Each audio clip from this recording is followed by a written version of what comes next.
It's Authors Revealed, and I'm Becky Anderson. I'm so excited. An old friend of mine who's a children's editor at Penguin Books for Young Readers is here with her second book for adults. It's called More Than Words, a beautiful novel about family secrets and romance and really finding out about who you are and who you want to be.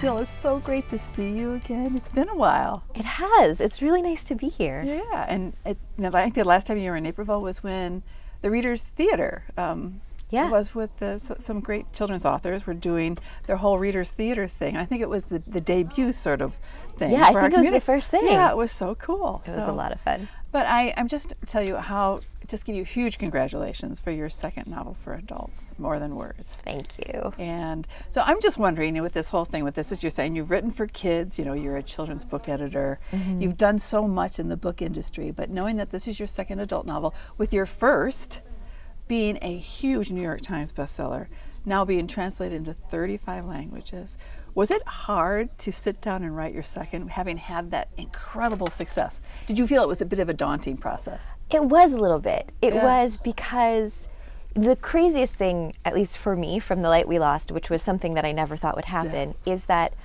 I get readers who email me and they direct message me through Instagram and Twitter and Facebook and all of these things, and they send me these messages that say, I read your book and I really liked it because I experienced this too. And then at the end it says something like, looking forward to reading what you come up with next. And I thought, the whole time I was writing, I was like, I can't disappoint them. I can't disappoint all these people who took the time to read my book and took the time to reach out to me and tell me how they felt. And now I'm writing something else, and oh my gosh, what if they don't like it? Yeah. And it was so interesting because your first novel was you had taken vignettes and then put it into a novel form. And of course, based on some personal experience were sort of the impetus for us. But it got a Kierkegaard review. So I can't imagine, after all that, to sit down and write your second. So. Yeah, and the other thing too with the first novel is I hadn't really intended on it being a novel. I started writing it after this terrible breakup and just was writing for myself. I was writing vignettes because I was trying to figure out how to deal with life in general. And it wasn't autobiographical, but the emotions kind of were. And I'd gotten to like 30, 40 pages of it before a friend of mine read them and said, hey, I think you wrote the beginning of a novel. Sure. So, that process was so different than sitting down and saying like, okay, I'm going to write a novel. It has to have a beginning and a middle and an end, and it has to have characters, and here I go. Yeah. And, I'm going to ask you a lot more questions a little bit further in the interview, but just, your experience as an editor, giving advice to other writers and going that and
man this is. Exactly. Yeah, And what right. kind of like That's so family he interesting. had. Yeah, yeah. And then I also, so the world of politics is in here because Right. Rafael's running for mayor.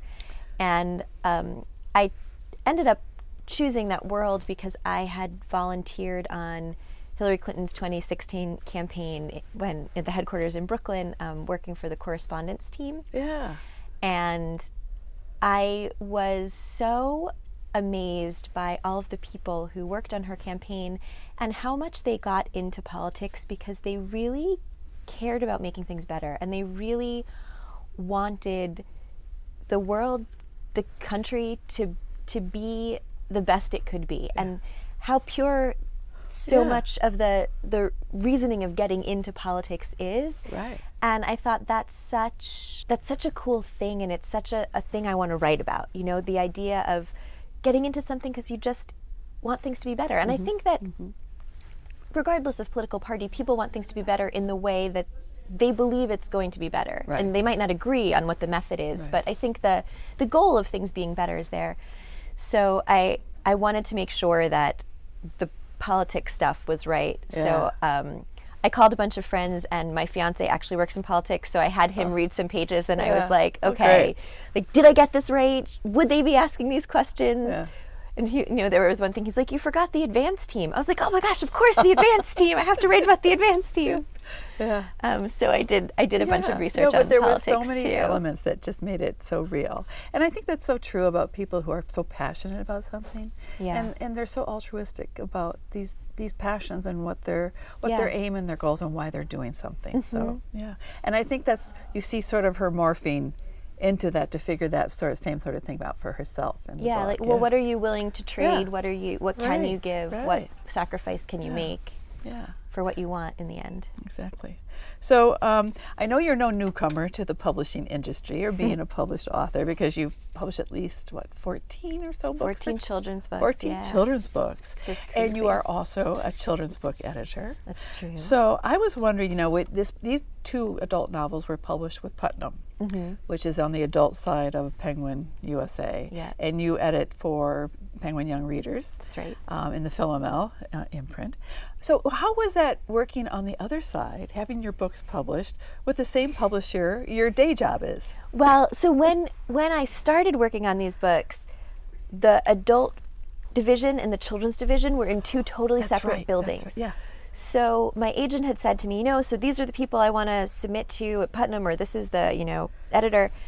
Is that okay? And I said, I don't know any of these people. It's fine. Whoever you think will like it, send it to them. Like, that's fine with me. So since then, I've gotten to know them a little bit more. And since then, we've all moved into the same building. Right. But when I first started working on The Light We Lost, it felt very separate. Like, it felt like an entirely different company because they were people I didn't know who lived across the street. Right. So who's your editor you worked with at Tara Putnam? Singh Carlson. Okay. And you didn't know her before this? Never met her. Wow. Never even seen her.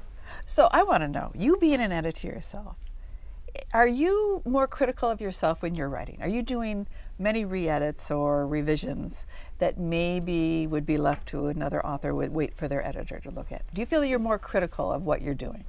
I don't know if I'm more I mean, I know there are a lot of authors who are pretty critical of their writing. Yeah. I do think I come at it from a writer brain first, and then I do look at my stuff and try and polish it as much as I can on my own. But the truth is, I couldn't write these books without her, and I think having someone else looking with fresh eyes who doesn't know what I meant to do and is only reading what is actually there.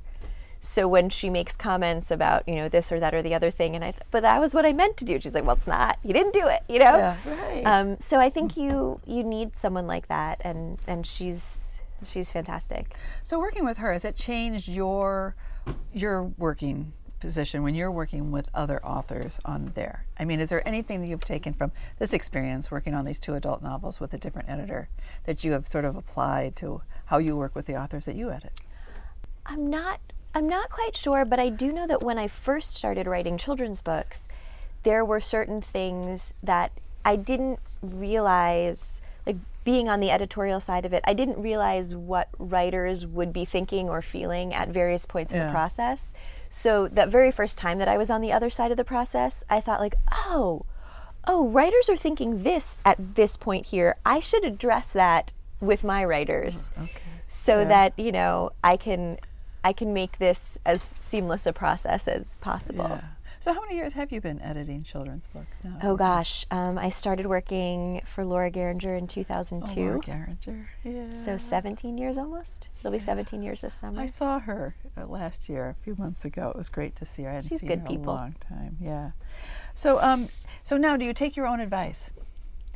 Do I take? Because I know you give a advice? lot of advice, and I know you've done a lot of things with the Society of Children's Book Writers and Illustrators, going to a lot of conferences and giving advice to established authors, but also those authors that want to be published for the first time. So yes, so there's a sort of plot workshop that I give at SCBWI often, and I think it might have even been the one I did in the Chicago area, where I was starting to work on More Than Words, and I knew I had a plot in my head and it wasn't working, and I knew it wasn't working, and I couldn't figure out why it wasn't working. So when I gave some people in that plot lecture or workshop an exercise to do, I was like, I'm going to do it too with my book that's in my brain. And I was doing the exercise, and I was like, oh, this is the piece of the plot that's missing. This is what I have to figure out. It's so interesting how that sort of, that's and I was like, why didn't I do this sooner? I had this material at home. I could have saved myself a couple of weeks here. Yeah. So for this book, and I understand sort of the impetus and the seeds that started to grow, the light we lost. But on this one, what were some of the elements that started this story growing for you? So the main element, it happened 4 years ago, was when my own father died. And I was with my sisters and I was with my mom afterward, and one of my dad's friends came up to us and said to me, I bet you're going to write about this one day. And I was actually really kind of, I was like, I'm not going to, no way am I ever going to write about any of this. Like, this is the most devastating moment of my life so far. Like, I don't know how this could be anything other than what it is. But I guess that seed was kind of planted in my head. And then I was helping my mom sort of go through all my dad's stuff, a few months later. And she'd asked me if I would go through his nightstand and, find what was in there and take care of it and whatever. And he was reading one in the George R. R. Martin books I found. He was reading one of them. But I also opened up this cabinet. It was like the night table had a drawer and then like a cabinet underneath it. So I opened up the cabinet, and inside it I found nearly 40 years worth of letters that my sisters and my mother had sent to my father. So his birthday cards, his Father's Day cards, his holiday cards, pictures I'd drawn of him when I was 7 years old. Just it was all there. And I mean, it was an overwhelming thing to find. And so I was like, all right, I'm gonna sort this. I've got to figure. We can't get rid of this. So what am I gonna do with it? And as I was sorting through all the letters, I thought, what if there's a letter in here that I don't want to see? Like, what if it's not from my sisters or my mom? Like, what if there's a secret letter that he saved from, I don't know what? Yeah. And of course, that didn't happen. Right. But I think that kind of got stuck in the back of my brain. Yeah, right. And then, a year or so later, I finished writing The Light We Lost. I was casting around for new ideas, and every idea I came up with, a parent died. So a father died or a mother died, and I was like trying to come up with an idea where no parents died in it, and I couldn't. And I said, I think this is what I have to write now. And then sort of that experience with the letters kind of came back, and I was like, all right, I think that could be the start of a plot. I think I can. I think I can do something with that. In this book, she, I don't want to ruin anything, but she discovers things. And let's just say it that way. Yeah. And not knowing, changing. You grow up with a certain image of your parents, and like you said, you didn't find that letter, but what if I do find this letter? And I think you keep that image, and it's such a loving image, and it's something you will cherish and hold on forever. And I can't imagine going through this and realizing, but I think, I don't want to give too much away, but when you realize that you still love this person, and that you realize that everyone is human. Right. and we make our mistakes. Absolutely. Yeah, and I think that's one of the best things about this. And I think what I love this about, here's a young woman who has grown up with such privilege, and maybe she doesn't understand the way other people have grown up, but she's willing to change. And I think maybe finding things out that people aren't perfect, she can realize it's sort of a freedom for her. Yeah. And I think that I just love to see her morphing into figuring out exactly who she is and who she wants to be. And I think that was one of the best parts of the book for me. Thank you. Yeah. Thank you. So I want to know, what is your earliest recollection of wanting to be a writer? How old were you? And do you remember that first piece you wrote that maybe your mom and dad go, I'm gonna keep this forever, that type of Well, so my mother, before she retired, was an elementary school teacher.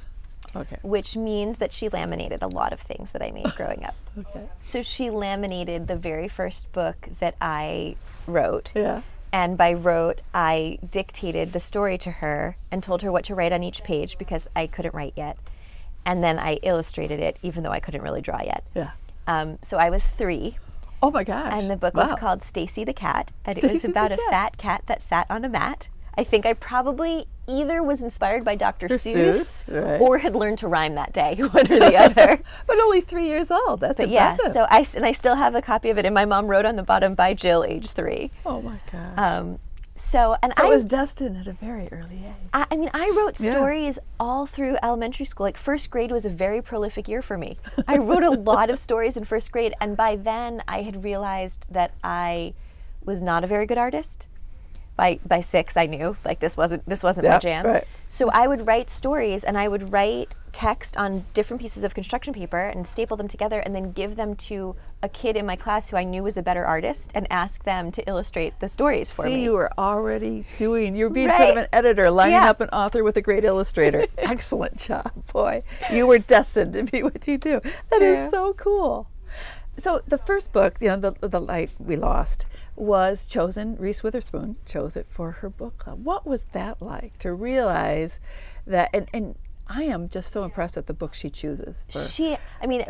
I feel like maybe I can't say this because she chose my book, but I think she has great taste in books. Yeah. I've loved all of the books that she's chosen that I've read. So yeah, it was totally mind-blowing. The fact that Reese Witherspoon even read my book, I was already freaking out, and the fact that she chose it was brain explosion. So what about a movie option? Because that's what she does with her production company. Well, so there is a production company that's already optioned The Light We Lost. Okay. And so far it seems like they have a director and a writer attached. Nice. So things are moving forward, and I'm hoping that when I go to LA on this book tour, I'm going to get to meet with them and sort of talk about what's going on. Fabulous. Both of these would be fabulous movies. Okay, we can't wait to see that on the big screen. So my question for you, in being a children's, how many books do you think you've edited? Do you have any idea? Oh my gosh. At this point, more than 100. Wow. So everything from picture books up through YA. Up through YA, yeah. So any authors, because I'm just amazed at who you have edited. Peanut Butter and Cupcake and all those wonderful picture books by Terry Borden, but also recently you just edited Senator Kamala Harris. Yeah. And her book Superheroes Are Everywhere. It just came out. Is it? I'm actually wearing my Superheroes Are Everywhere necklace. Oh, how cool! But how was that? Or even editing Justice Sonia Sotomayor with her book. Yeah. They were both fantastic experiences because. Both Senator Harris and Justice Sotomayor, had stories and messages they wanted to share with kids because, kids are important. And so it was a wonderful experience of getting to work with them and getting to bring their vision of what they wanted their books to be to children. They're fabulous picture books. They're fabulous people. Yeah. So how about a debut that you're very proud of that you were the first to edit? I was the first to edit Lisa Graff, and I still work with Lisa Graff. We love everything that comes from her. She's coming. She's coming for an event soon. That's awesome. We're so excited. She's so great, and she and I have worked together. I think her first novel that she wrote was the first novel that I had ever edited. Oh, really? And we've been working together, I think, for the last probably close to 15 years at this point. 12 years, something like So that. that editor-author relationship is so important, isn't it? Yeah. Yeah. Oh, that's wonderful. Okay, so I want to know, I know you get lots of letters, emails, social media on your the books you've written for adults and then for kids. When you think about the two, there has to be similarities. When you read something and you love it, doesn't matter if you're 8 years old. It's true. Or if you're 48 years old. It's totally true. Yeah. I mean, one of the things that I loved about writing for kids was getting to go into schools and talk to kids directly, and they were so cute and so excited to meet me and so excited to tell me about their favorite parts of my book and why they loved it and all this stuff. And when I started writing for adults, I was a little bit worried that I wasn't going to have that connection with readers anymore. And then I started getting these emails, and I was like, nope, it's my same readers, they're just older. Yeah. It was, well, one of these days you'll have kids that read your kids' books, and then they oh my gosh, that'd be amazing. We're going to give that more time, though. Don't worry about more that. Time. So what are you working on now? So I just actually, before I left for this tour, sent 39 pages and a new synopsis to my editor to see what she thinks. Okay. So fingers crossed. Yay, can't wait. Jill, thank you so much. It's so great to see you again, and congratulations on More Than Words. Thank We you. can't wait to see what comes next. Thank you so much. Thank you for having me. This is so much fun. Okay, thank you. Great conversation with Jill Santopolo. A long career in children's publishing, but with her second adult novel, it's called More Than Words, a beautiful novel that everyone should read. Great romance, a great story about family secrets and who we all want to be. Thanks for joining me on Authors Revealed.